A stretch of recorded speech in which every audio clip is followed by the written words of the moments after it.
Is What It Is, right? Yes. By Thundercat.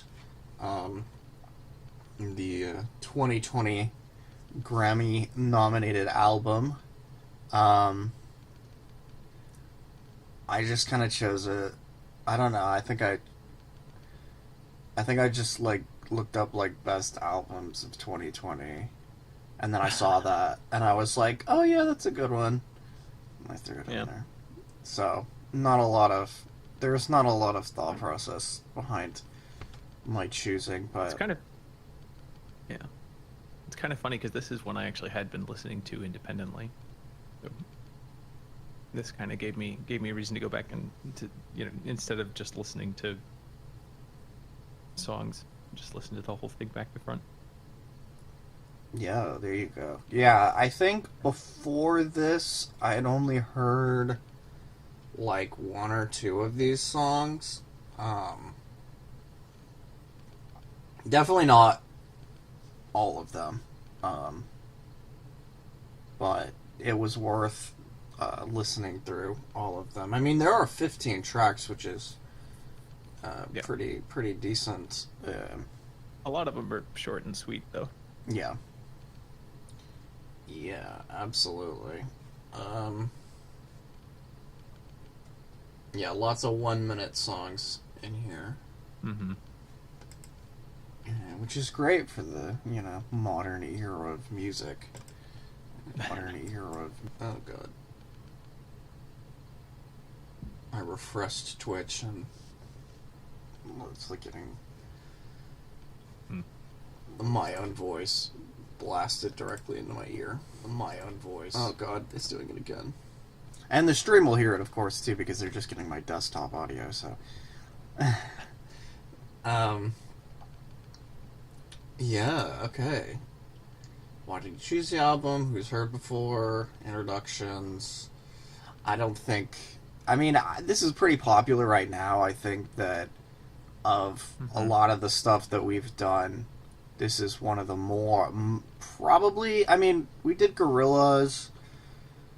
We did Purity Ring. That's current, Mm-hmm. but like most of the stuff we've listened to is pretty like came out a decade ago, came out 2 decades ago, right? But this Which is 2020. obligatory rest in peace, MF Doom. Yeah, true. Yeah, I guess we I haven't realized done we a.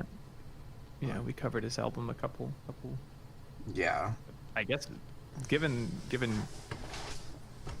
it was a couple of weeks before the news came out, but I guess when we were covering it, he had probably already died. yeah. Supposedly he died around Halloween, but the news didn't Yeah. come out until what was it, New Year's? Um, Mm-hmm. which makes me wonder why they waited so long. But Yeah. I mean, that's privacy I mean, and yeah, yeah. If family. So if it's celebrity and you, as the family, want to have time to grieve, kind of privately, I get yeah, taking some time. right, yeah.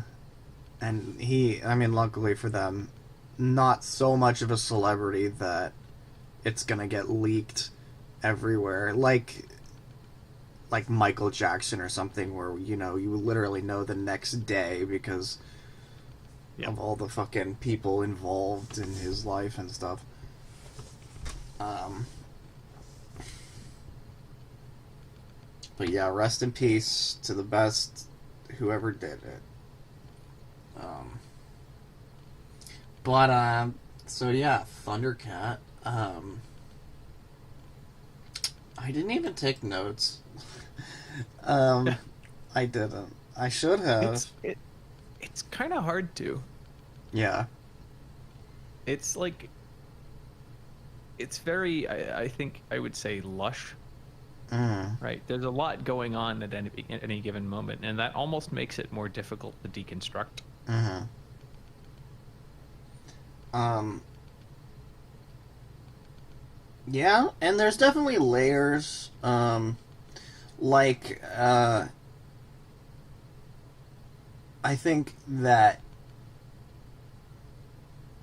uh, he does a good job of um, adding like humor and sort of lighthearted moments into the album in ways that it's not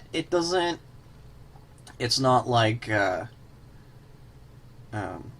disruptive of the music, or it's not like too much, but also, it's not, it's still noticeable, and like, I don't know. Yeah. Yeah, I think in general, like, the kind of most crystallized thought that I had on it was that the whole album feels sort of like flicking through a collection of really high definition candid shots of just people. Mm-hmm. Right? In many ways, it really feels like he's preserved and sonically rendered moments in life, right? Without necessarily trying to weave any sort of overarching. He's not making a thesis statement, right? Right. It feels in many ways just, yeah, like a very masterfully rendered series of moments from a person's life, which can, I think, in ways be more impactful on an emotional level, right? Because he's not going out of his way to like make you think something. It's just more. Yeah, that's true. There's not like a like a secret motive or something behind the music. It's just pure expression. Yeah, yeah, and it is of course worth addressing pure expression by an incredibly talented bassist and jazz composer. Yeah, absolutely. Absolutely. I will say it takes a while to, like, his vocal delivery takes a while to grow on you. Mm-hmm. But I think it suits this album in particular quite well. And that it's this sort of soft spoken, in many cases fairly soft spoken, like, inner monologue. Yeah. Yeah, inner monologue is kind of a good way to put it, because a lot of times it does just feel like it's just his thoughts, or like his fantasies, or something. I don't know. It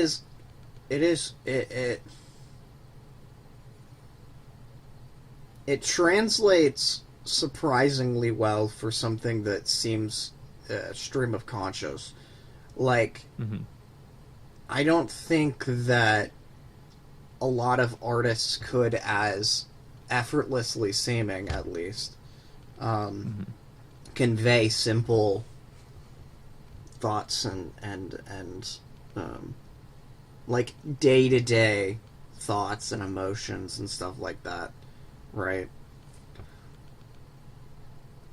Yeah, and in a way that it feels sonically interesting and kind of grounded in the texture of the person conveying these thoughts. It gives you a sense of what it's like to be in his head, and it's very intimate and comfy in those ways, even when it's dealing with like heavier subject matter. Yeah. Yeah, absolutely. There's definitely some of these songs had me in my feelings a little bit. Yeah.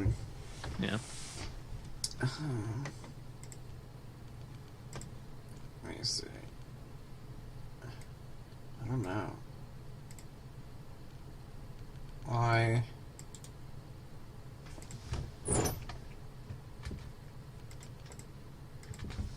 I'm kind of, I don't know, I'm just kind of at a loss for words right now. Not in like a, I'm speechless, but I am speechless. Yeah. You have not been struck dumb by the... Yeah, by the force of art. I'm just kind of brain empty, no thoughts today. Yeah. And I do think it's like, at least listening to this, you know, I've been listening to snippets of it throughout the week, but I kind of saved my full front to back listen for today. And it really, I think the like understated humanity and intimacy of it is especially well suited to the environment we are all living in right now. Yeah. It feels like, again, these very sonically lush, but still very, very, very human and vulnerable moments fit the general vibe of coming up on a full year of being isolated for a lot of us. Mm. And I know, thematically he's dealing with loss in a bunch of different forms throughout the album. But even so, just that opportunity to like feel the sense of companionship and a shared melancholy, I guess, while still having like it is like a melancholy that he's managed to spin into something upbeat and fun and self-aware and humorous. Yeah. So It is. Oh no, you can finish your thought. I'm sorry. That was just more of the same. Oh, okay. Yeah. I don't remember exactly. It is sort of a like shared experience. It is sort of parasocial, right? It's like you feel like this person is your friend, or that you are deeply connected to this person just from listening to the music. God, 3 million monthly listeners. Good God.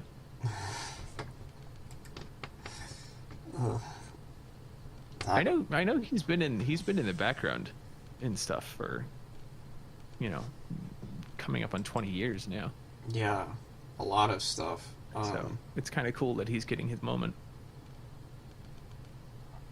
Again, I think he's been like one of the better kept secrets. I imagine that we are probably late to the party, right? And then I think my becoming really consciously aware of him happened literally in the middle of last year as a result of like some YouTube rabbit hole, and just realizing That's that funny. he shows up on all of these different projects. And again, he's just an absurdly talented bassist. I know he got some attention for sitting in on bass in Kendrick Lamar's "To Pimp a Butterfly." That's the one. That is the one. But It is an amazing album. I'll have to listen to that for music eventually. yeah. And this album was and I believe all of Thundercat's albums are produced by Flying Lotus, right? So like the dudes. Yeah, Flying connections Lotus and worked with. is a producer on this. Apparently, his earliest studio album appearances include playing electric bass on Kamasi Washington's Live on 5th Dick Street. Which Kamasi Washington is incredible, like jazz, whatever, like contemporary. I guess you would call it contemporary. I mean, it's kind of hard because jazz contemporary means something. Like, it's become a genre, but contemporary means, like, just, like, modern. So, like, it's like saying modern art, right? Eventually modern art will be, like, archaic, and the term modern will be ironic. Yeah, we're living in the postmodern philosophical era and all of that shit. Yeah, postmodern, and it's just like, postmodern neo-Marxists. Oh God, please no. No, but what is postmodern? I mean, how can we transcend now? But it's just talking about modernism. Modernism is stupid. But everything is stupid, right?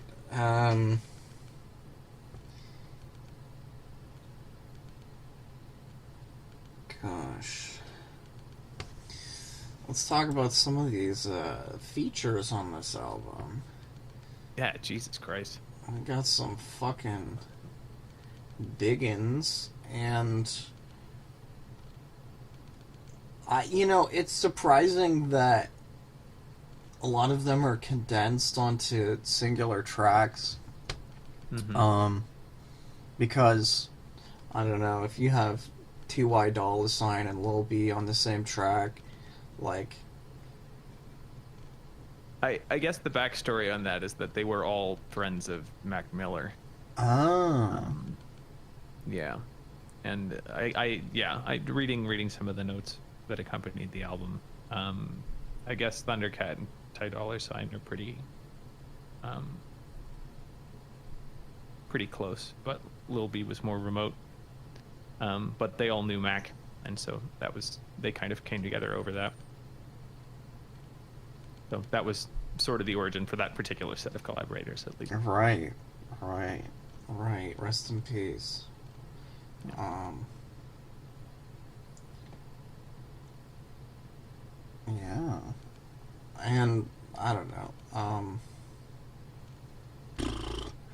My brain is pudding today. Same, something in the air, I guess. Oh yeah, right.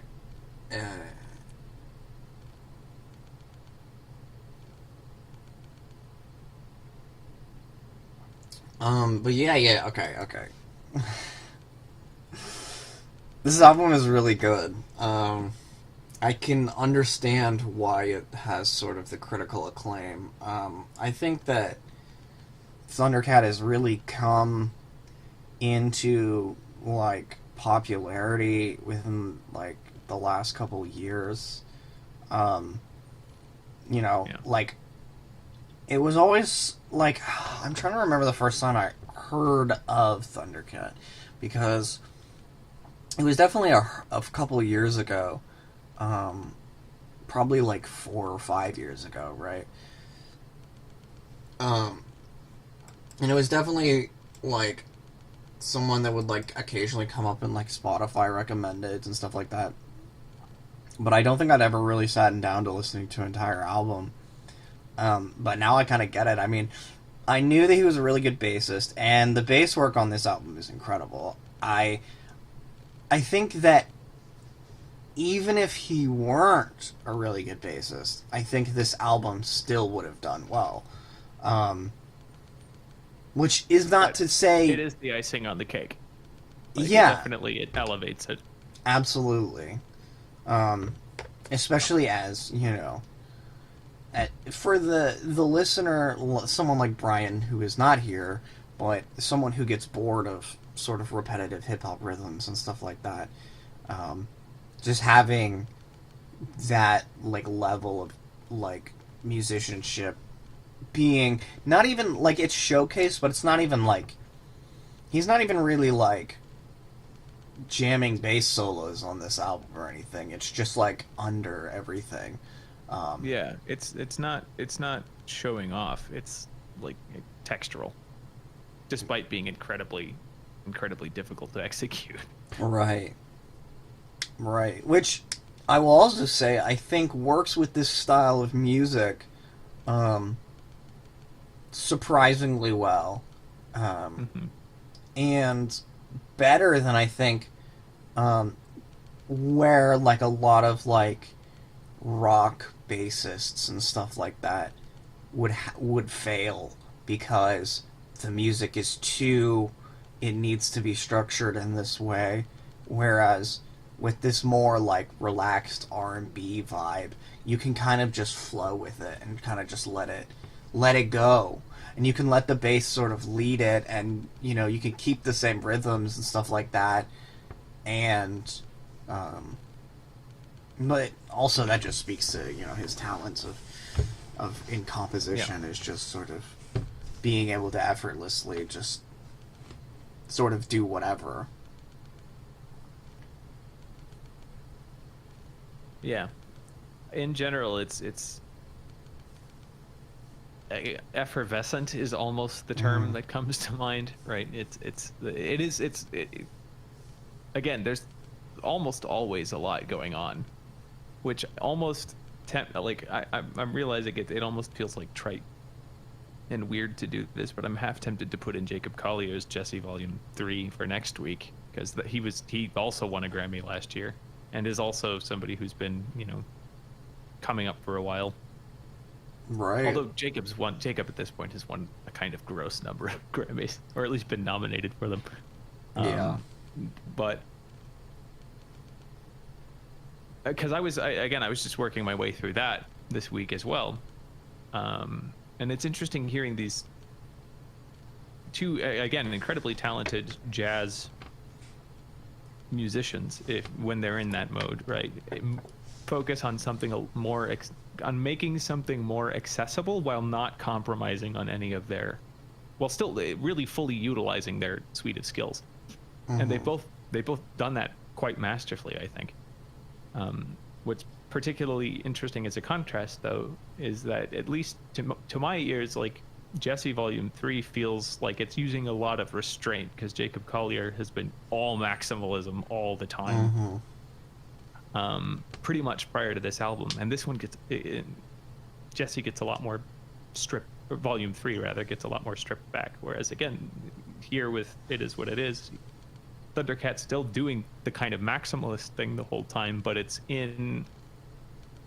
maximalism that still doesn't feel overwhelming. Right. Absolutely. And well, it's like one aspect of the music is maximalist, and then the rest of it is sort of more what you would be familiar with, right? Like more on the level of just, other things that you would have heard. And I think that might be why. I think that for someone like Jacob Collier,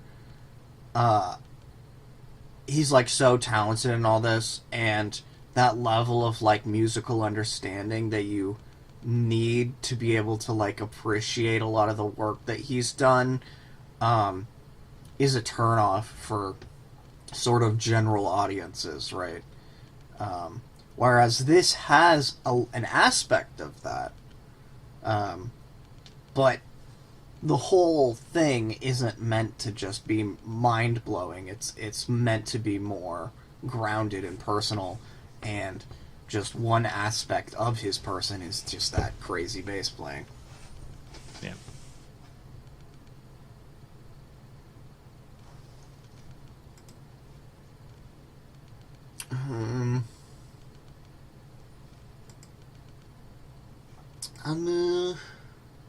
Let's see. Wow, we've only been talking. This is a surprisingly short album for 15 tracks as well. 37 minutes is... I thought it was going to be much longer. A lot of those short but sweet things, which I think almost contribute to that feeling of just being this collection of moments of like musical candid shots. Mm-hmm. The fact that he's not like forcing himself to adhere to kind of pop songwriting convention insofar as like things have to last a certain amount of time, they have to have a certain song structure, right? He's just kind of depicting the moment, and it's as long as it is. Yeah.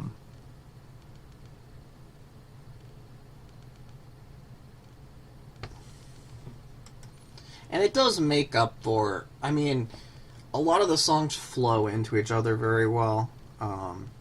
You can just put the album on and, like, just keep listening.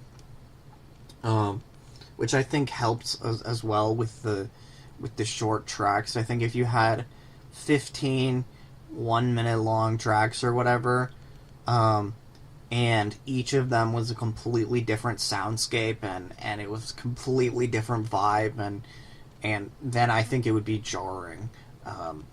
But when you have songs that sound similar, have similar texture, going from one to another, even if the actual subject matter of the song is different,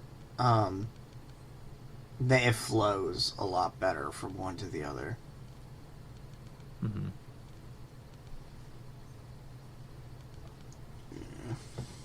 Yeah, I think one thing that particularly stuck out to me was noticing. I think it's safe to say that his vocals would be polarizing for a lot of people, Because again, it's this like soft falsetto delivery a ton of the time, which is just so contrary to what we're used to hearing in terms of vocal delivery. But one, I think what helps, it's going to be an interesting contrast. I feel like I almost have to pick Jesse Volume 3 because we can then go into it with this album like fresh in our minds. But realizing like so many of the vocal melodies are quite simple, and he utilizes similar general arcs of movement in his vocal lines a fair amount. Yeah. Like, but that is really where it's so cool seeing a bassist come in with this incredible, background in harmony and jazz composition, and manage to, by manipulating everything happening around the melody, give it this incredible amount of variety in texture and just overall harmonic character, while still keeping these easily sung along to melody lines. Yeah. And again, in contrast to Jesse, with Volume 3, Jacob kind of goes into, he goes much more into like vocal, like full on soul singer, incredible vocal acrobatics from a lot of the people he's working with. Right. And instead he like strips back the arrangements. So actually, and really when I think about it, these are two almost completely opposite approaches that both manage to make these very, very complex approaches to composition still feel accessible.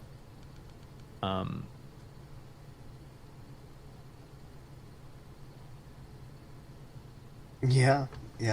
Because in Jacob's case, he's exercising some restraint around how he fleshes out everything around the melody and letting the melody lines be the focus and these like really ornate moving things.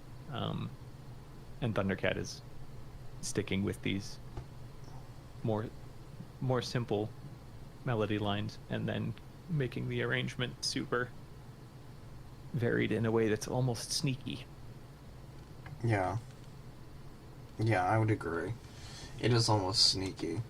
It is something that you have to like listen for, because it's easy to miss because he wrote it that way. He wants it to be sort of understated, sort of easy to digest, and which I think helps to add to the emotional intimacy element, is having things that may be hard to digest and making them, presenting them in a less not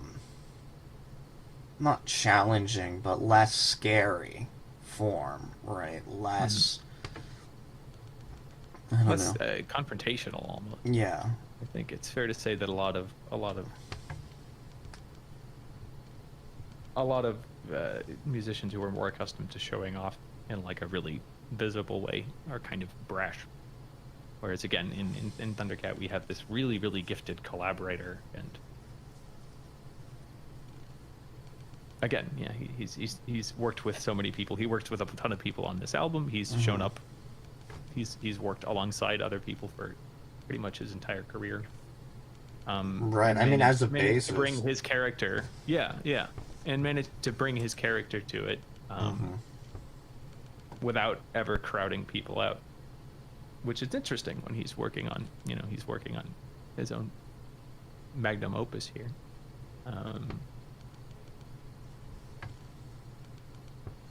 That it still has that understated but really deep quality to it. And yeah, we'll still have lines like, "I'm covered in cat hair, but I still smell good." I felt that one. I felt that one. Yeah. Which again is this kind of fun, refreshing, intimate break, even from like R&B tradition, right? At least the shit that I'm used to hearing too, right, is but much more focused on like just massaging you into the like sexy place, right? And it's all focused on like this velvety delivery, Right. Some like R. and Kelly or something. mentioning that you smell that you're covered in cat hair is so antithetical to that, and yet it works here. Right. No, yeah, that's true. I think it's less self-serious than Yep. like 90s R&B, right? Which is very, very serious. They're taking it Yeah. very seriously. How much they want to fuck you. Yeah, which, you know, I think at this point in history it would be almost scary if somebody displayed that kind of intensity towards me. What about your girlfriend?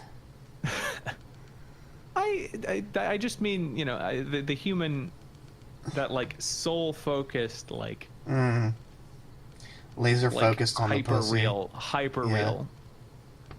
Like it's more of a role playing thing. That's not saying you can't give somebody your complete intention, your Right. complete attention and focus, right? It's just more. Yeah, and I the, think like, I am playing the archetype of a sexy person. It's just.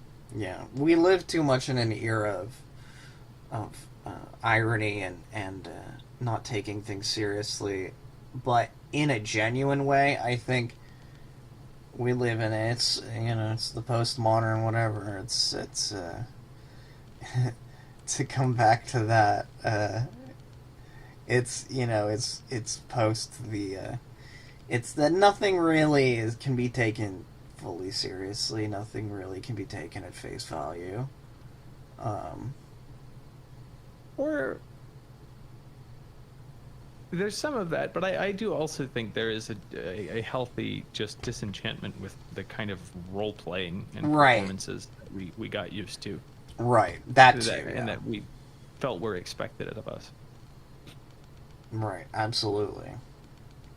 Just being human.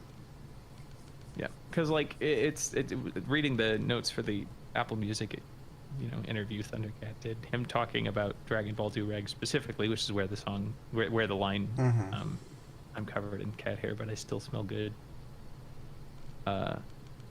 is, he talks about the fact that, you know, like where the Durag is a power move to him. He's like wearing that, you know. I think he references a picture where David Beckham's wearing one, like in the presence of the Queen.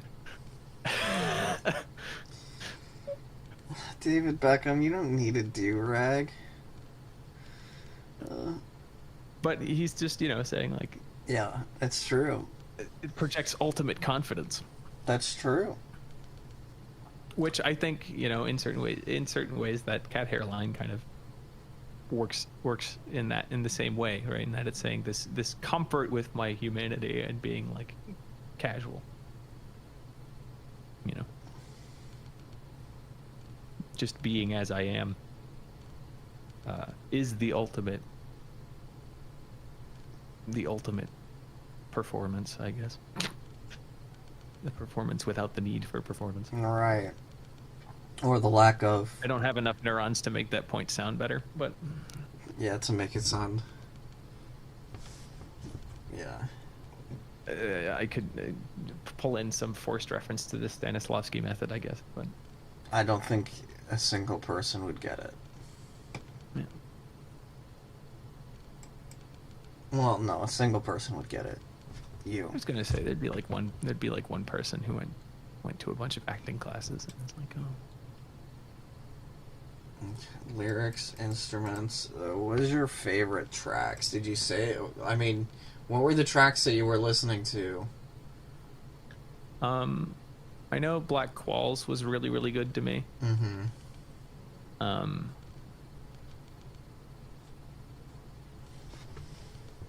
Yeah, it's tightly composed. It's dealing with it's one of the more serious tracks on the album in terms of what it's dealing with, right? Kind of. I feel like I've had an unfair advantage in reading through that interview, but him talking about the kind of expectations that are placed on black men in terms of how they just show up in the world and never really fitting within that box, like there being this pressure to be like not super overtly, he talked about it as being this, if you talk about how, if you talk about all the stuff you're reading, that's like people will give you shit for that, like you're not supposed to be a nerd.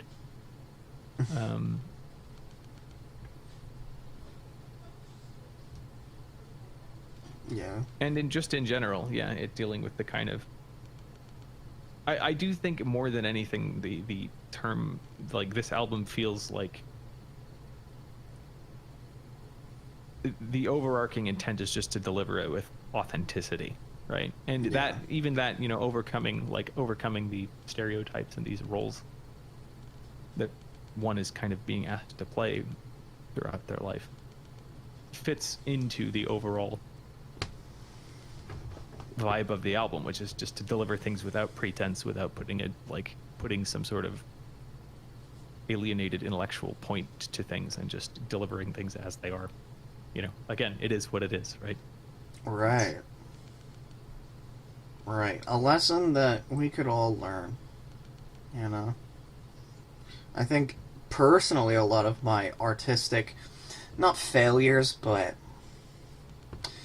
where my art might lack is in intelligibility of, like, the core points, right? Like as an artist, you want people to get what you're talking about, right? Like you want people to understand.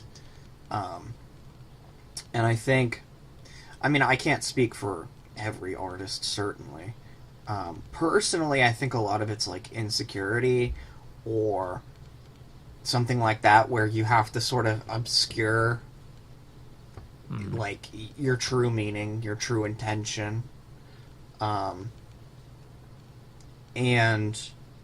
it is sort of about that confidence of just, it is what it is. You're just giving, who you are. And certainly in the year of our Lord, Anno Domini, 2021. Jesus Christ. It's already off to such a start. Yeah. Well, what else do we have? We have so many barriers between us these days that, do we truly have room to play all these games anymore? Yeah.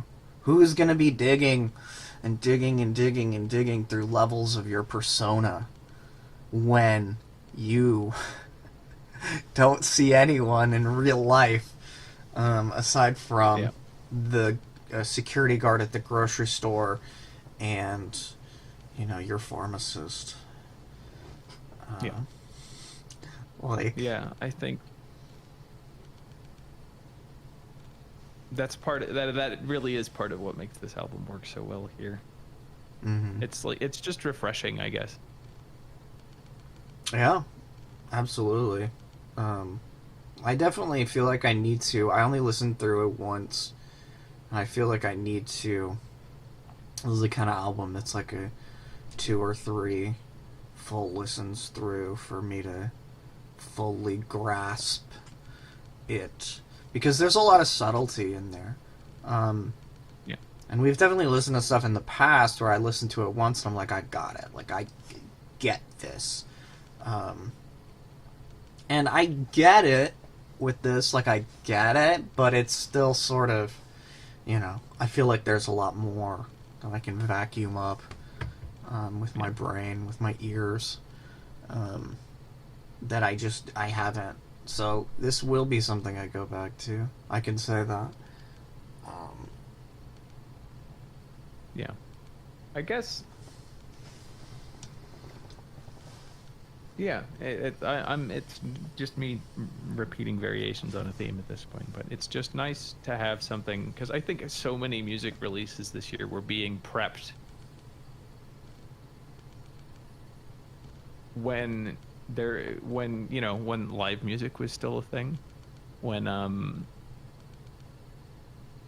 all of the more, like, literally spectacular elements of the music industry were still, up and functioning and, like, necessary, and, like, this this past year has been like a real winter for musicians in general. And I know that personally, a lot of those releases that were clearly being prepped before this period felt weird to listen to, as they felt like they were meant for a different world than the one we're living in now. And this one works very well alongside the year I have had, at least. Yeah. No, you are right. And I know a lot of musicians have like more honest. postponed albums and stuff like that too because of that. But yeah, you're right. Is like a lot of things that came out that had already been finished in 2019 and were released in 2020.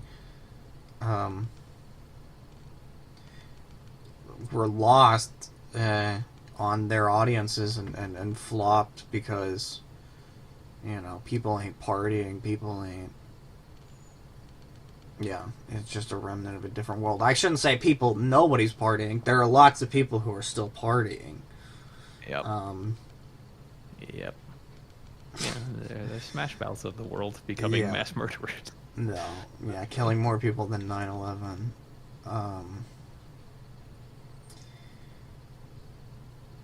Yeah, and I mean, well, I should say this: if you're partying with your roommates, go for it, bud.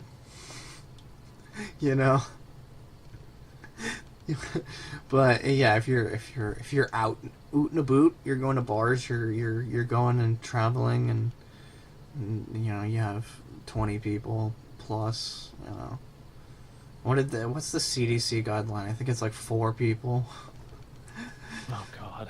Or 5 or something like that. It's like don't have more than 4 people in the same room. Yeah.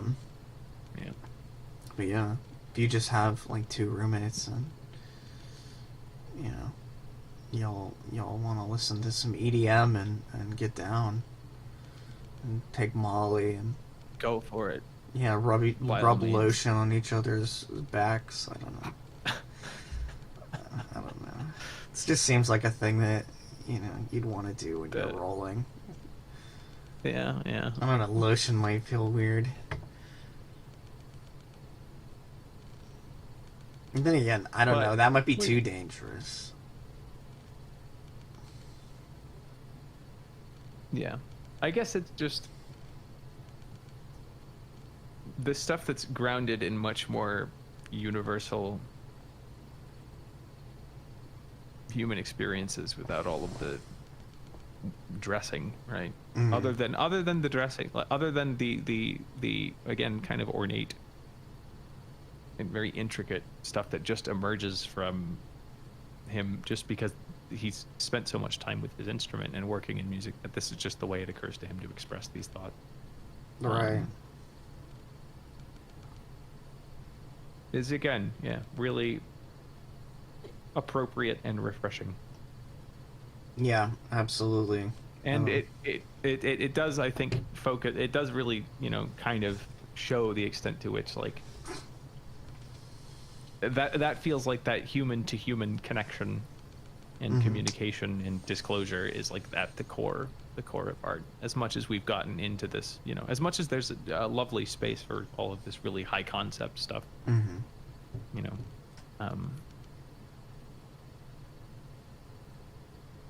the fact that this could have released outside of this context and still worked and still been nice, but also works exceptionally well against the backdrop of the year that we've been having. Yeah. Or that has passed now, but that we had. I mean, this still feels like it's just continuing. So. 1 year ago, like, COVID wasn't a concern for most people, So, like, if we want to look at it as a full year, it wasn't until March when people were actually like, oh shit, Like, in January of last year, I think we knew about it. Like, we knew that there was something happening in China, but people were making jokes about, like, catching it from, like, Amazon boxes or something. Like, it was still really, like, not a big deal to anyone who was outside of China. Although, the first cases were in Arizona in December. You know how they found out? How?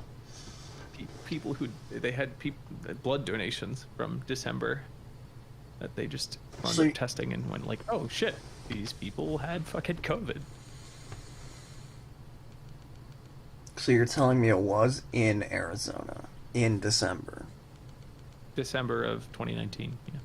Because I don't know. I got really, really, really sick.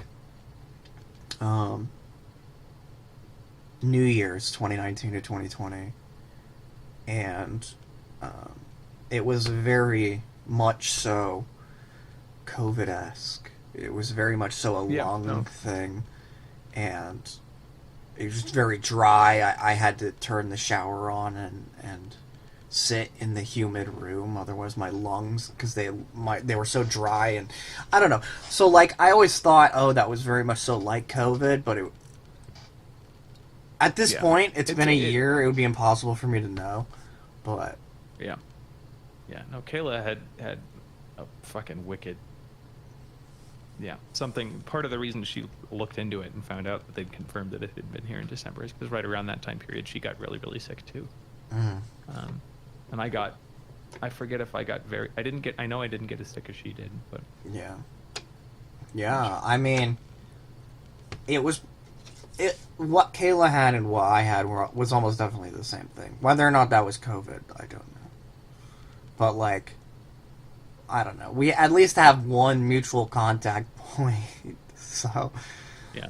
So yeah, and I had friends who had really bad coughs in December that just wouldn't go away. I remember that.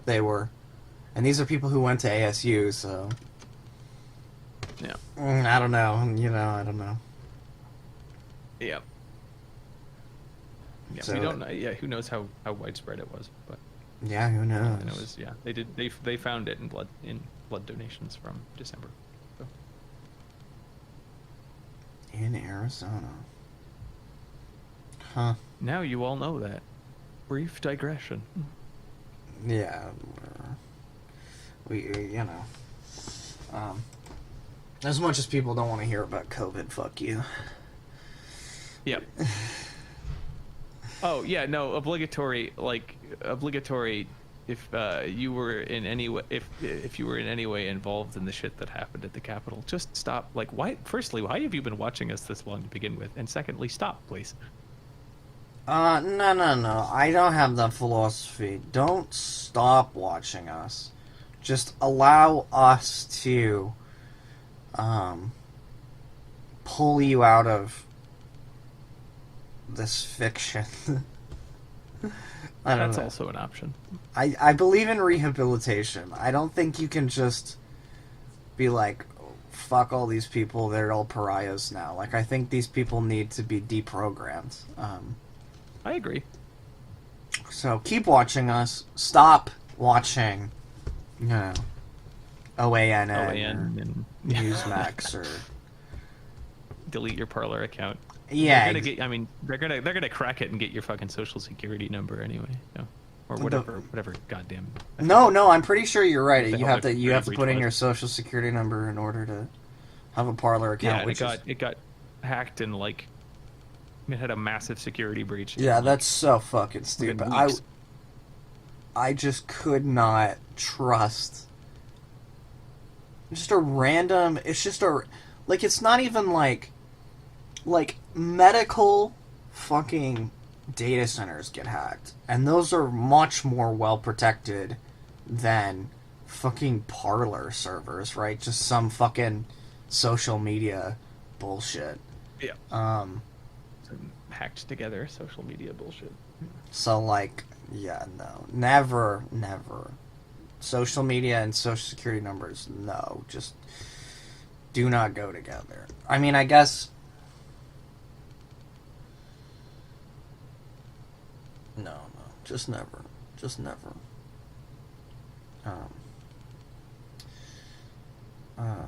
But I mean, Parler's getting removed from the Google Play Store. Yeah, and Apple's they had talked the about. 24-hour notice from Apple. Yeah. So. Yeah. No, and of course, everyone's like, oh my god, now big tech are the authoritarians. Yeah, this is censorship. And I mean, It's also, okay. God, I just don't get how you can have cheerleaded the guy who put Ajit fucking Pai in office, and like suddenly now I'm seeing the like, oh my god, internet companies should be considered. It should be considered a utility, and it's like, we've been making that argument for a long fucking time, and now that it inconveniences you, Right. you finally see reason on that subject. Right. Yeah, and okay. So I agree to an extent, because there's like people talking about like making new laws and stuff like that for this, and I think that making a new law, like, it's already illegal to storm the Capitol building. Like, we don't need to make a new law for that. I think making new laws for this is one of two things. It's either ways for lawmakers to feel like they've done something without actually having addressed the real issue. / look. Yeah. Yeah. And B, it's just, consolidation of power, which is also bad.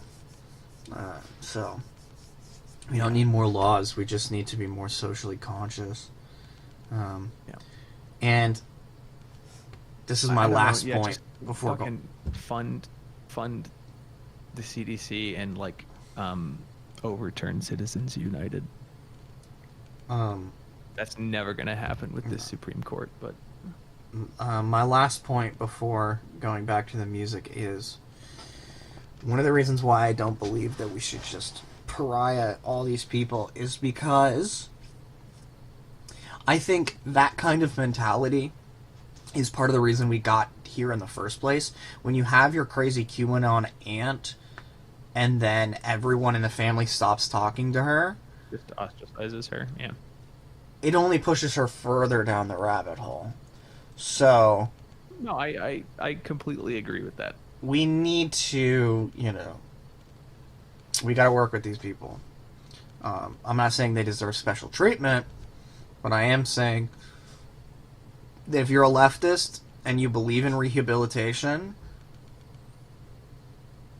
then it shouldn't be, like, conditional, right? Like, if someone murders someone and you're like, okay, we should rehabilitate that person, how is this any different? Like, they're still, like, it's bad, but, like, they're still human beings, and we need to for the betterment of society.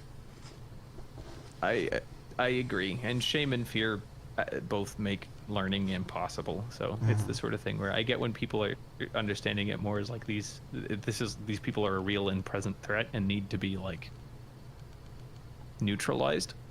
I understand, like, just so that they don't hurt people actively. Right. Like I understand in those cases. No, and I do agree with that. The stop watching comment was mostly because I spend most of the rest of my life humoring doing deprogramming kind of work, and I'm That's like, this is a fair space. That's fair. Like, art is the area where I get to call people pieces of shit. That's true. In your songs, call people pieces of shit. Or to be less judgmental, because I am genuinely not a judgmental person. Art is the area where I can communicate the ways in which I have been hurt without having to qualify it, and saying I really don't want to. But in all due seriousness, if you were at the Capitol protests and for some reason are listening to us, please, have a conversation about it. I'm curious, about why you're still listening, given some of the rants we've gone on. Yeah. Well, I don't know. I mean, I feel like a lot of these people becoming disillusioned after the whole "I condemn this" speech. True. But I don't know. We'll see what happens on Inauguration Day. That's all I'm saying. Because that's potentially a powder keg waiting to happen. Anyway, Thundercat, um, if Thundercat were listening, would he approve of our conversation? Yeah, I guess it's just kind of hard not to talk about that kind of like it's not just politics. It's literally like shit that's like happening. You know, it's not like people say, "Oh, stop with the politics," but really, politics are things that affect people in very real ways. I mean, it's hard to not. Everything's political, and so in what way is this album political? Depends on the perspective, I guess. I don't know. It is what it is. It is what it is. And, we've been going for 56 minutes, so I think we can do ratings. I'll let you go first. I've been going first the last couple weeks. Okay. All right. Listenability.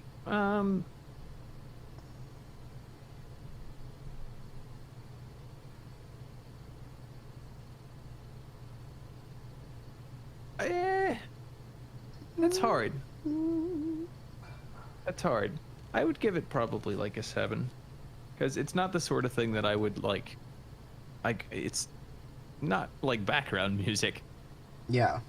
It's got enough of a vibe that like if it doesn't fit what you're doing, you're not gonna want to listen to it. And as much as I've talked about the fact that he's not like showing off, there's none of this brash like insisting on your attention. Like most of what brings like there are just things again about his like vocal delivery and some of the like super maximalist stuff like on the song I Love Lewis Cole. Just the constant noise. As somebody who after I finished this album just listened to like what was essentially an ambient drone album live performance from Ryuichi Sakamoto. That's my listening music, right? So this has a lot going on, and as like an accompaniment to other things, I don't think it works super well. It's like you want to sit down with it, give it like listen. Again, I think it would be an interesting and bold choice for a date night. Depends on how many dates you've gone on. Yeah. But it's still good. It's just not an everyday, all the time listenability level. Cohesion. Once again, this is something that was, I think, constructed without the intent to say something abstract, but they all do sit together quite well. It does not overstay its welcome, and it closes out nicely as you know, a walk with Thundercat. It feels very well constructed, and the opening track brings you into it very well. The closing track ends on kind of a melancholy note quite well.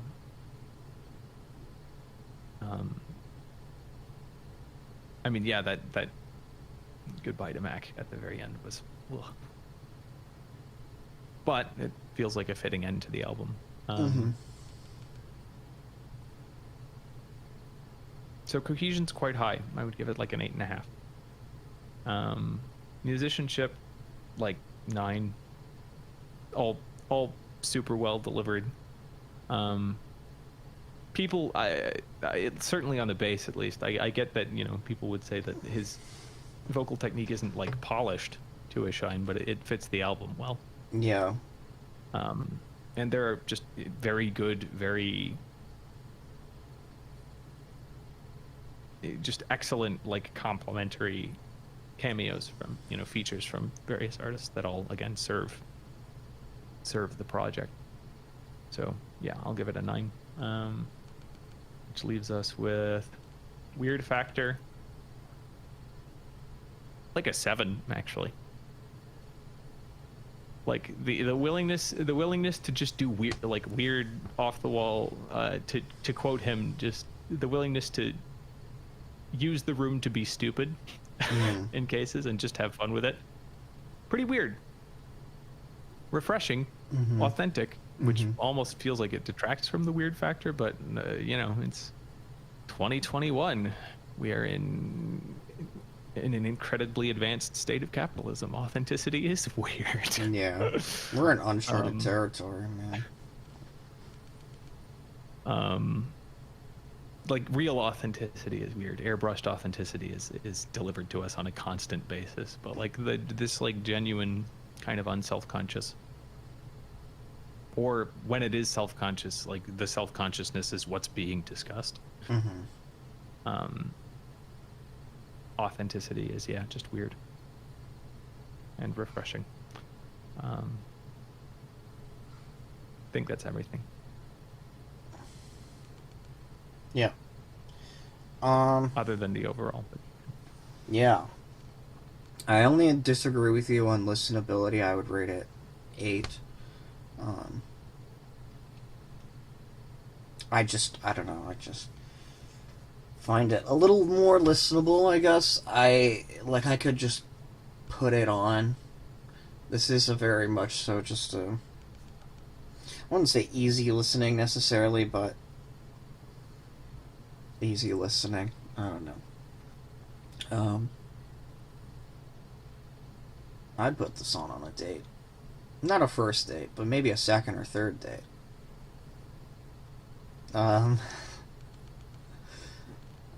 Let's see. And then a comment on his vocal style. I don't think most people would find it abrasive, but perhaps vocalists might, because of how unrefined it is. I think there are definitely people out there who would think it's bad.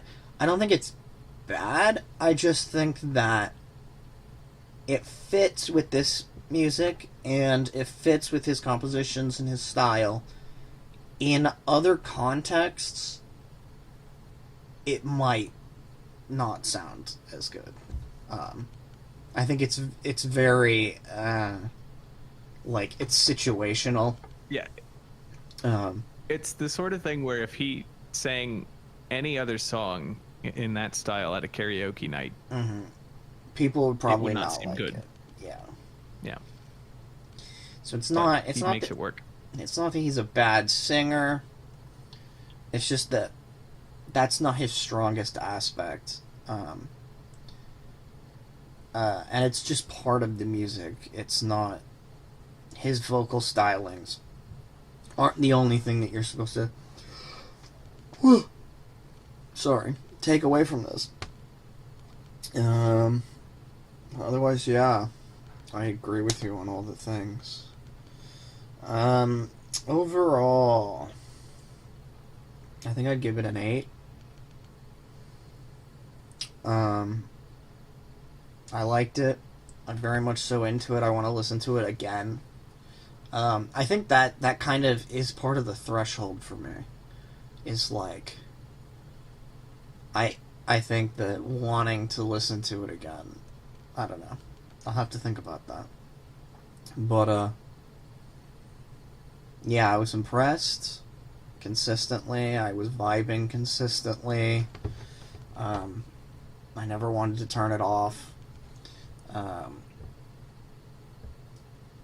Yeah. How about you? I think I'd probably just knock it up another half point and give it an 8.5, because I dig a lot of...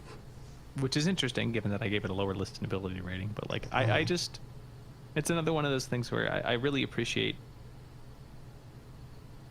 the ways in which he's pushing the envelope and, like, normalizing...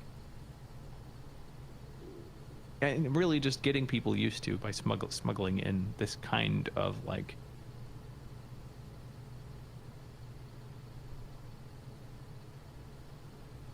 I would almost say like accessible authenticity, because even when we talk about, when we look at like people who,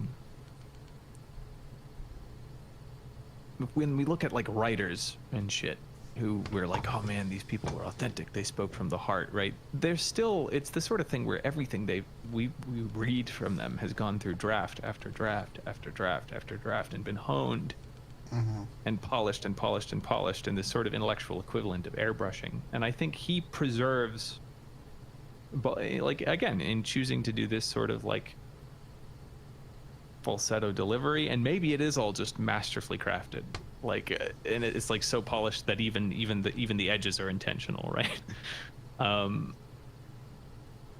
But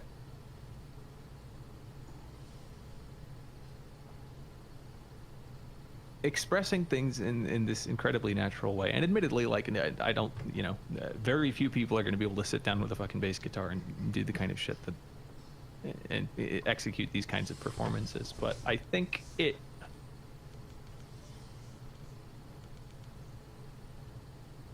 it's artful without being like alienating, right? It's not, like, I can say that I would never be able to play bass guitar like Thundercat, but like, unlike with a lot of music where the musicianship is really high, that doesn't feel like the point.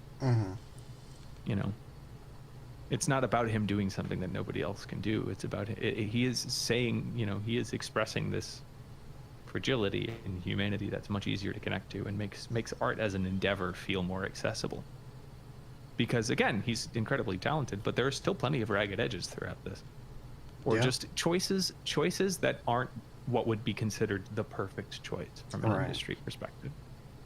Right. And I like it. It's nice seeing him push the envelope and normalize that kind of stuff.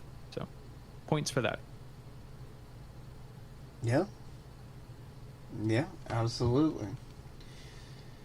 All right. Well, that's going to be about it for us. Let us know what you thought. Like, subscribe, follow on Twitch, do all the things. Music Club playlist, watch all the videos, like all of them, comment on all of them. Share with your friends. In one day. Yeah. Yeah, I think want to that's wake possible. up to just like one person who's commented on everything. Yeah. Wouldn't be unsettling at all. It wouldn't be. I would love that. Yeah, no, it would be nice. Share with your mom. Share with your dad. Tell us what we should listen to. I'm definitely open to audience suggestions at the current state. If we ever get to a point where there's a flood of them, you know, I'd have to make some sort of system, but yeah, we could put in a voting system. But right now, I just want, we are in a desert, and I just want a couple drops of that sweet audience interaction. So engagement. I should get a little graphic at the beginning. I could just like play through OBS. It's like subscribe. But yeah, if you love Thundercat, let me know. If you disagree with everything I said, let me know. And yeah, have a nice day. Holy shit, where's OBS?